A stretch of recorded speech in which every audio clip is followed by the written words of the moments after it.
Welcome back to our channel, and thank you all for tuning in and thank you all for supporting us. But if you're new to this channel and you haven't subscribed yet, please encourage us by doing so, and together we shall work with our leader Mazi Nnamdi Kanu, IPOB and Eastern Security Network to make our Biafran dream a reality.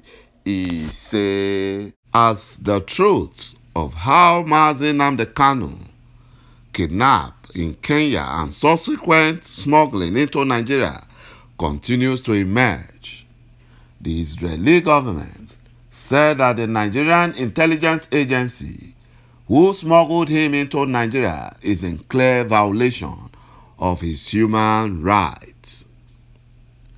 Our leader Mazi Nnamdi Kanu, who is in custody of the Department of State Security, DSS, said that the terrorists that abducted him in Kenya were told that he is a Nigerian terrorist that had link with the Kenyan Islamist terrorists.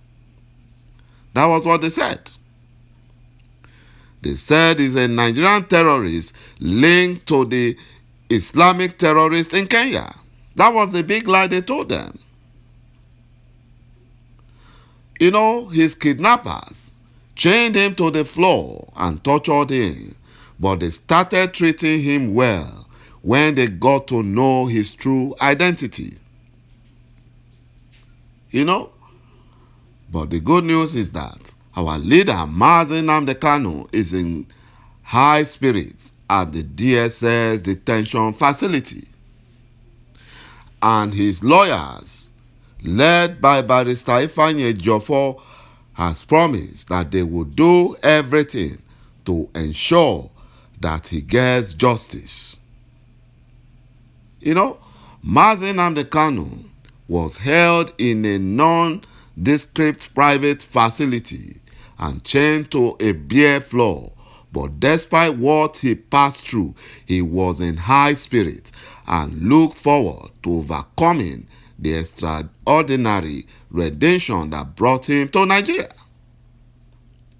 The Israeli government stated that before any court could subject Mazi Nnamdi Kanu to trial, it will first conduct a trial within trial on the grievous incident that forced Mazi Nnamdi Kanu to leave Nigeria and the various incidents that forced him back to Nigeria, which is the same thing his lawyers said.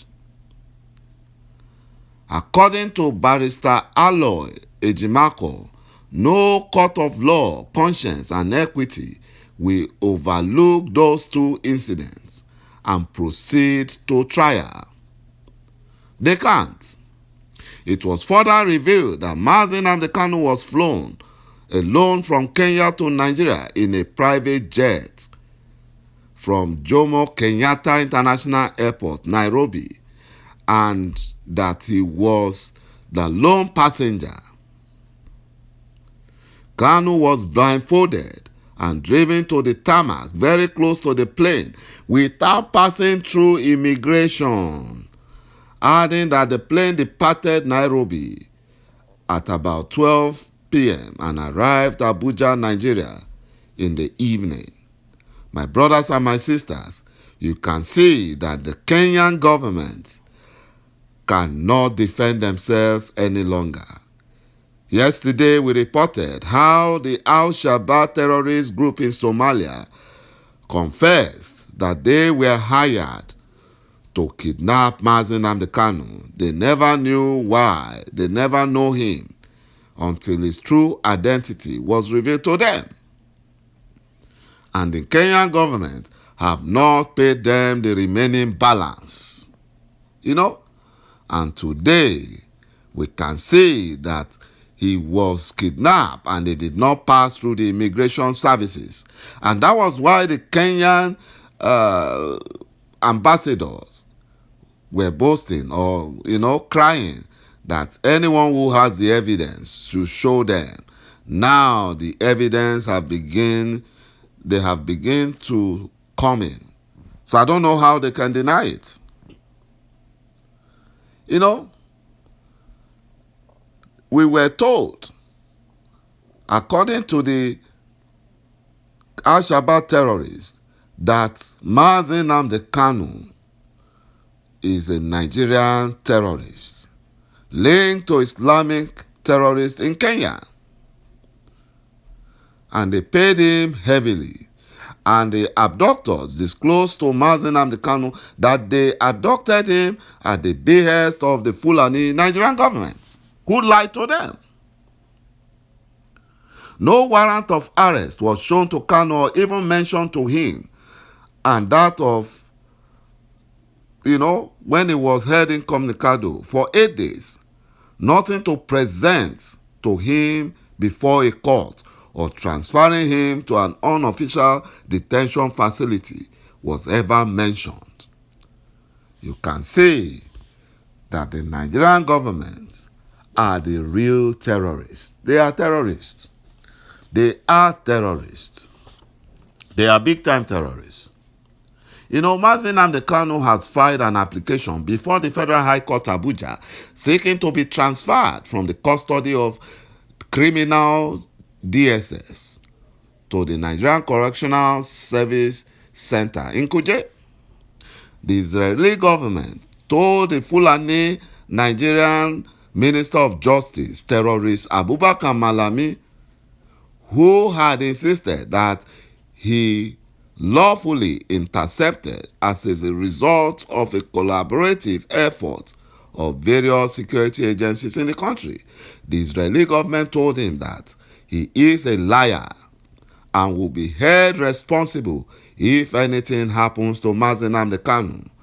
And Malami fought back and said they should hold the Southeast governors and politicians and business leaders responsible, because in the first place, the Nigerian government, the Fulani Nigerian government, never wanted to abduct him, but they were forced by the Southeast Igbo governors and leaders because of political gains.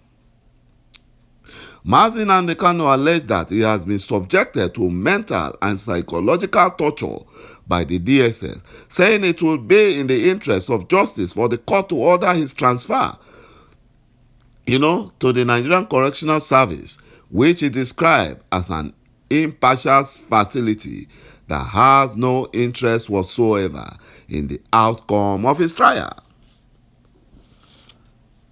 The Fulani Minister of Justice is willing to do that, but the Biafran politicians don't want it. They want our leader to die in the hands of the Fulani Janjaweed.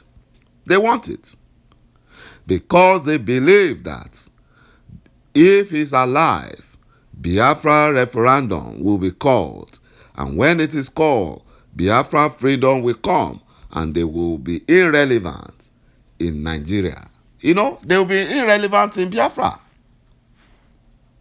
The DSS interviewer said they were investigating Mazi Nnamdi Kanu for a petition submitted to them by the Attorney General of the Federation, Abubakar Malami.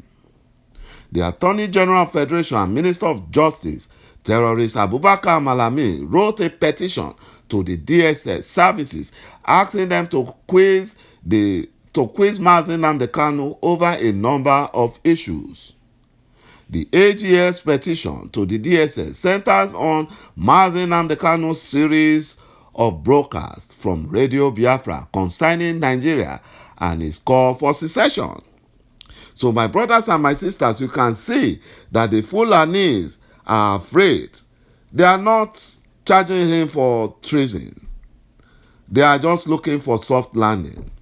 But it is the Biafran Southeast governors and politicians and business leaders that are pushing for treason charge against our leader, Mazi Nnamdi Kanu. Kanu insisted on seeing a copy of the petition, an opportunity to review the broadcast in question. But Malami would not provide that because they are afraid that they will get into more trouble with the world powers and the international community. Because right now they are looking for diplomatic ways, political ways to solve this problem. Because already they are in big trouble. Thank you, my brothers and my sisters, for watching this video, and bye-bye for now.